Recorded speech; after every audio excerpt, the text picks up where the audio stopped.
સુરતના અરેઠી તાલુકામાંથી પસાર થતા કીમ માંડવી સ્ટેટ હાઈવે પર એક ચાલતા ટેમ્પોમાં આગ લાગી હતી। કરંજ અને હરિયાળ ગામ વચ્ચે સોલાર કંપનીમાંથી પુઠ્ઠા ભરીને નીકળેલા ટેમ્પોમાં અચાનક આગ ભભૂકી ઉઠી હતી। જોકે ચાલકે સમય સૂચકતા વાપરી ટેમ્પોમાંથી નીચે ઉતરી જતા મોટી જાનહાનિ ટળી હતી।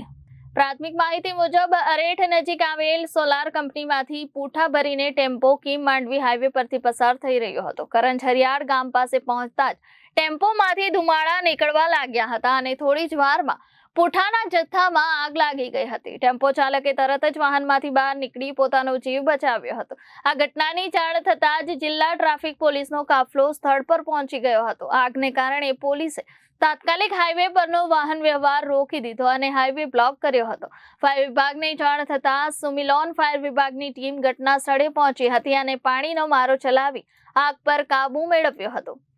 Bureau report Janadesh news.